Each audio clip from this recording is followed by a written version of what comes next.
Le paludisme.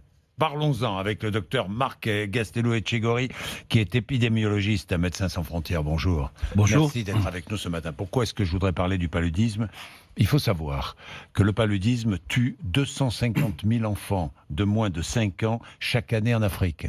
Ce sont les chiffres, hein ? Oui, malheureusement, ce sont les chiffres. Ce sont les chiffres. Oui. Alors, le paludisme, c'est quoi, pour ceux qui ne sauraient pas ?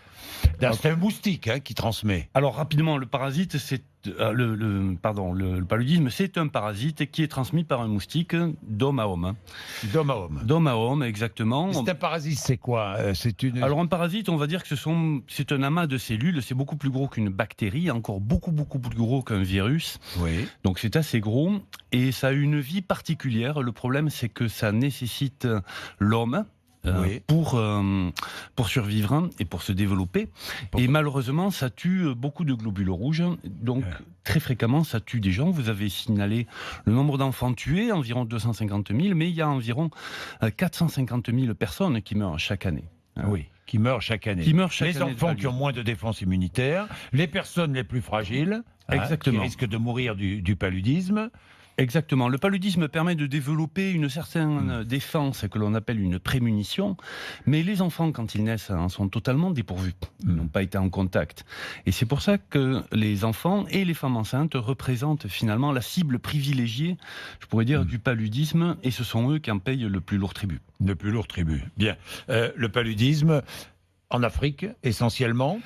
Alors, en Asie aussi ? Les chiffres que l'on a donnés, oui. Eh bien, 90% des cas et 90% des décès ont lieu en Afrique. En Europe, il y a du paludisme ? Il y a aussi du paludisme. Il y en a peu, on ne se rappelle pas, mais la dernière épidémie de paludisme en France, c'est dans les années 60, en Corse. Du paludisme vivax, il y en a de plusieurs sortes. Celui-là est le moins dangereux, on va dire. Mais il y en a eu aussi dans les années 40 dans le Roussillon. On en a eu à Amsterdam il n'y a pas très longtemps, et on en a encore aux portes de Moscou. Ce que l'on ne sait pas, mais il y en a. Il y en a. Est-ce que ça pourrait revenir plus massivement en Europe ? Il y a un risque ? Oui, il y a un risque. Alors attention, on ne va pas jouer à se faire peur. Il n'y a pas un risque immédiat, il n'y a pas des hordes de moustiques qui vont nous attaquer avec du paludisme. Mais c'est vrai que c'est un danger qui est toujours présent. Il y a d'ailleurs une veille qui est faite en Europe et en France en particulier sur ce type de pathologie, sur ce type d'alerte. Il est évident que les termes de type réchauffement climatique nous inquiètent par rapport à la capacité des moustiques à s'établir un peu mieux. Évidemment. Le réchauffement climatique est un vecteur de cette maladie. Mais évidemment, à travers le moustique. Dites-moi, un vaccin est donc testé ? Un vaccin est testé, c'est une avancée. C'est une avancée. Et il est testé en Afrique. Oui. J'ai vu Malawi, dans 3 pays d'Afrique. Kenya, Ghana. Malawi, Kenya et Ghana. Tout à fait. Il est testé sur des enfants. Alors, il est testé sur des enfants, on l'a dit, les enfants représentent la cible privilégiée du paludisme, et c'est eux qui payent le plus lourd tribut. Les enfants ont peu de défense immunitaire, et ce qui permet d'avoir aussi un test de vaccin beaucoup plus satisfaisant, je devrais dire. Et c'est une avancée parce que c'est une arme supplémentaire que nous allons mettre dans notre panoplie. Oui. Le vaccin n'est pas un produit miracle, pour l'instant en tout cas. Oui. C'est évident. Et ces résultats sont satisfaisants, mais pas assez. Mais en revanche, ils nous offrent une arme supplémentaire que nous allons pouvoir combiner avec les autres moyens de lutte. Oui.